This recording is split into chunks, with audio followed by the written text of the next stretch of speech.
Alright, so we're back with another kind of a weird one here. It's raining outside.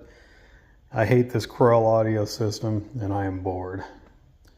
I've got some stuff laying around. I'm lazy. I don't feel like really getting too involved with this. So my problem here is the factory subwoofer, which is up in this hole, up in here. So I've unplugged it and I've run some test leads down to my volt thingy here, and you can somewhat check the wattage output of any amplifier by using a multimeter. You set it to AC, and then you're going to want to turn all of your bass boost and your loudness and any kind of adder on your amp. They say all the way to 0. I say put them in the center because I feel like on some of these, if you go down from center, it's actually removing, whereas center is just center. And then you put a 50 hertz tone on, and then you turn your radio about 80% of the way up or so, aftermarket radio, maybe a little higher. And when you do that, after you hook this up to whatever lead output you're testing, you're going to get a voltage here, which I didn't want to do this because on video, because it takes longer and it's running that 50 hertz tone through the door speakers, and I didn't want to blow anything up. So let me stop here because I just took a picture of it. So I'll put a picture in here.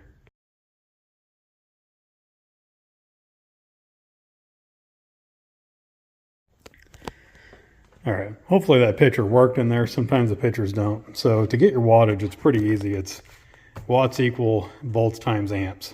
So I did this with the vehicle off, not on. So it was only 12.3 volts or whatever. You're supposed to do it with the vehicle on, but it really doesn't matter because we're not getting exacts here. I was just curious of a ballpark.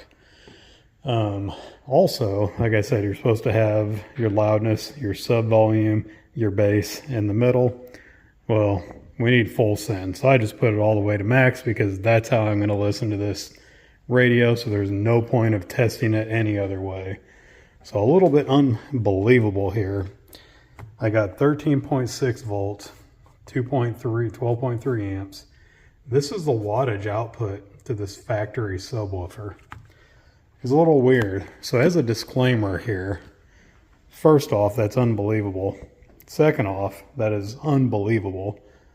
Third off, so let me explain something kind of weird with this car. So it's got the factory, all the factory stuff, but what somebody has done is they have wired in one of those Android Auto, Apple CarPlay wireless things that you can hook your phone up to, which I have my phone hooked to it, and that's also what I used for the test tone. Well, with this thing that they put in here, in the audio unit, you have a second set of equalizer controls. And I found that, and I didn't know that it was in there, but I found it, and the bass was all the way off. So I was like, fuck it, full send, everything full send. You only live once. So I turned it to max. And damn it, if now I don't have bass out of all these speakers, it still sucks. It's still not much. I still can't even hear the sub. I know it works, it's not blown. So with that said, I know for a fact that the bass output is a lot higher because I have doubled up on my equalizers. If you turn the volume past like 15, it gets a little bit muddy, but I'll be honest, 15 is pretty loud. You really don't need anything in this car past 15.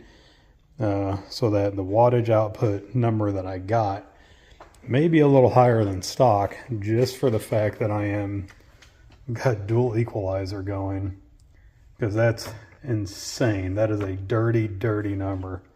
Dirty number. But I don't care. Because you can use dirty numbers as long as you're not turning it up so loud that everything's clipping and sounding like dog shit. Just keep it down a little bit and it should be alright. Anyway, any hoosing way. I happen to have this junk 15 over here. I I say junk 15, well, you can't see it. It's actually new. It's a Memphis MB1524. I just don't like it, plain and simple. I don't like the design. I don't like anything about it. And I don't like it so much. Nobody else does either, because I can't sell the damn thing. So I figure, why don't I just throw it back here and just run the wires straight to it? I mean, surely it's going to have more bass than that factory free-floating garbage shelf speaker, right? I don't know. But we're going to mess with that today. So let me get some stuff going here. All right, so I threw it back here, wired it up, and I kind of got the same results that I did in the past. Now, unfortunately, I can't show you how it sounds.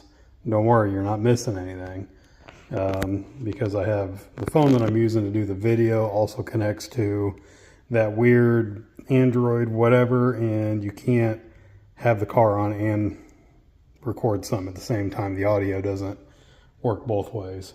Anyway, so the problem I had with this in the past is you need like, I think the RMS is like 350 or something. You need like 10,000 watts to make this thing do anything. And right now it's sitting at 2 ohms, which is good because I checked the stock speaker, and Krell's going to come after me in a black van with tinted windows. But the stock sub is 2 ohms, so that worked out well. Obviously this box is trash. I just made it for actually my toolbox at work, which is kind of weird, but that's what I do.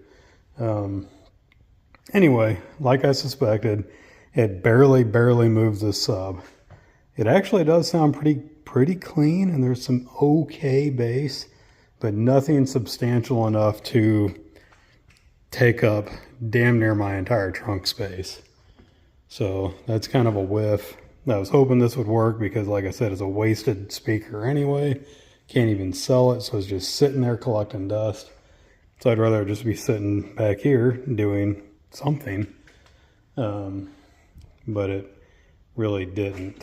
Now again, as soon as I saw this basically not doing anything, I was like, again, like, man, 167 watts, and this thing is like not even barely moving. It's like, I don't know that I can believe that. So I hooked this up to it through the, if you're watching my other video, through the woofer only, and within seconds I could smell the smoking.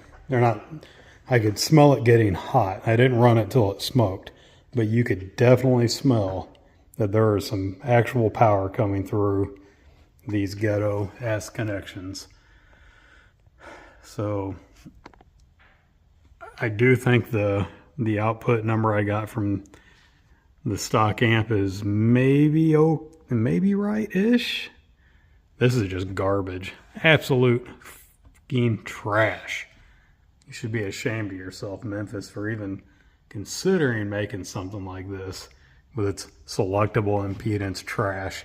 I feel like it's a single voice coil, even though you really can't do anything with impedance on a single voice coil, but I think they figured it out because this is some cheap garbage.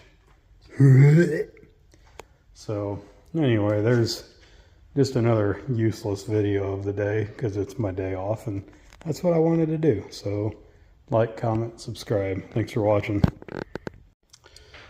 Alright guys, I screwed up the math. You were probably screaming the whole time. So none of this is right. I don't know what I was thinking. In the back of my head, I knew this number was something couldn't have been right there.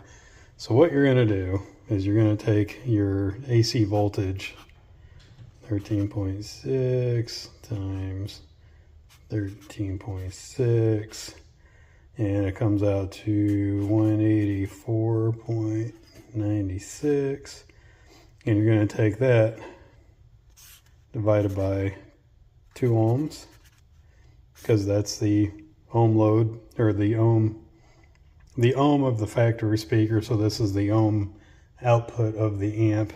Divide that down, you get 92.48, and this is your actual wattage. to me, this is still unbelievable for a factory audio unit, but now that my brain's somewhat working right, this is the correct equation.